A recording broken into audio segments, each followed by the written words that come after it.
Delhi CM के नाम पर होगा चौंकाने वाला फैसला। क्या नुपुर शर्मा के नाम पर लगेगी फाइनल मोहर? दिल्ली में इस फॉर्मूले से तय हो जाएगा मुख्यमंत्री। मोदी विदेश दौरे से लौटेंगे और बताएंगे पर्ची से नाम। दिल्ली में नए मुख्यमंत्री को चुनने को लेकर बीजेपी में रोज बैठकों का दौर चल रहा है। आए दिन राजधानी में कोई न कोई हलचल की खबरें हैं।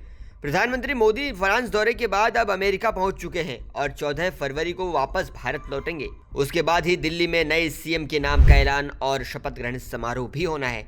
लेकिन उससे पहले सियासी गलियारों में दिल्ली सीएम के लिए कई नामों की चर्चाएं होने लग गई हैं। खुद गृह मंत्री अमित शाह और जेपी नड्डा एक एक विधायकों से मिलकर उनकी राय जान चुके हैं, लेकिन हरी झंडी तो सीएम के नाम पर मोदी और शाह ही देंगे। बीजेपी ने दिल्ली में 28 साल बाद सरकार बनाई है। वो 48 सीट पर जीतकर राजधानी की सत्ता में आई है। अब ऐसे में बीजेपी उन राज्यों की रणनीति क्या दिल्ली में भी सेट करेगी, ये एक सवाल है। दूसरा, जैसे बीजेपी ने मध्य प्रदेश, छत्तीसगढ़, राजस्थान में सरप्राइज सीएम का चेहरा सामने रखा था, क्या उसी फॉर्मूले का इस्तेमाल वो दिल्ली में भी कर सकती है? इस पर वरिष्ठ पत्रकार अवधेश कुमार कहते हैं, बीजेपी 28 साल बाद दिल्ली की सत्ता में आई है। वो पूरी तसल्ली से रणनीति के साथ सभी वर्गों को साधते हुए दिल्ली सीएम के नाम का ऐलान करेगी। पीएम के विदेश दौरे से लौटने के साथ दिल्ली सीएम का नाम का पता भी चल जाएगा। जानकार मानते हैं आलाकमान दिल्ली में केजरीवाल को पूरी तरह से काउंटर करने वाला नेता चाहते हैं। दिल्ली देश की राजधानी है, यहाँ आए दिन इवेंट होना, वो भी इंटरनेशनल प्रतिनिधित्व का आना जाना लगा रहता है। ऐसे में बीजेपी सोच समझकर लीडर चुनना चाहती है।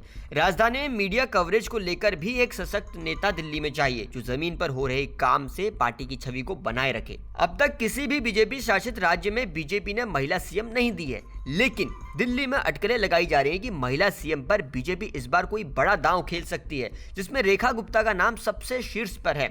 रेखा गुप्ता दिल्ली छात्र संघ में एक्टिव रह चुकी हैं। व्यापारिक संगठनों में उनकी अच्छी पैठ दिखती है।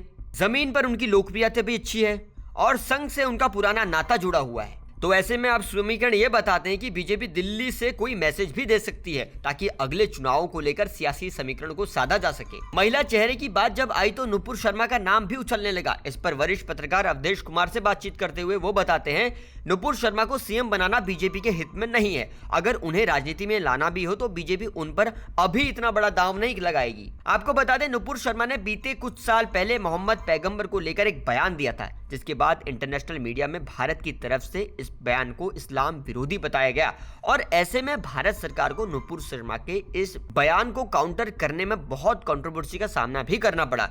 नुपुर शर्मा बीजेपी के प्रवक्ता रह चुकी हैं, केजरीवाल के खिलाफ चुनाव लड़ भी चुकी हैं।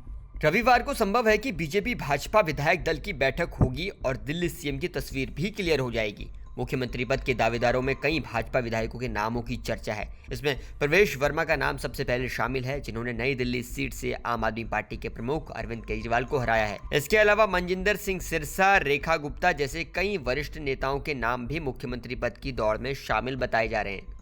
दिल्ली में नई सरकार गठित होने से पहले यमुना शुद्धिकरण पर काम भी शुरू हो गया है। भाजपा की दिल्ली सरकार का पूरा जोर अब दिल्ली की यमुना नदी को साफ करने में दिख रहा है।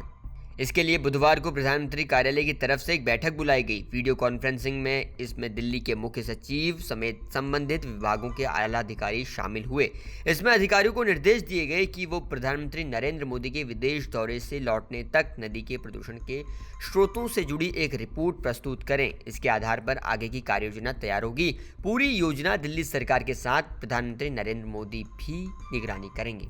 दिल्ली के सीएम के नाम पर फैसला भाजपा विधायक दल सर्वसम्मति और भाजपा के केंद्रीय नेतृत्व की सहमति से होगा। माना जा रहा है कि प्रधानमंत्री नरेंद्र मोदी 14 फरवरी को विदेश यात्रा से लौटने के बाद ही दिल्ली के नए मुख्यमंत्री का चयन भी करेंगे। भाजपा इस बार भी बिना कोई चेहरा घोषित किए विधानसभा चुनाव में उतरी थी। दिल्ली में 70 सदस्यीय विधानसभा के लिए हुए चुनाव में भाजपा ने 48 सीट पर जीत दर्ज की, जबकि आम आदमी पार्टी को सिर्फ 22 सीटें मिली और कांग्रेस 2015 और 2020 के बाद एक बार फिर से अपना खाता नहीं खोल पाई। किसे बनाया जा सकता है दिल्ली का सीएम? आप हमें कमेंट सेक्शन में लिखकर बताइएगा।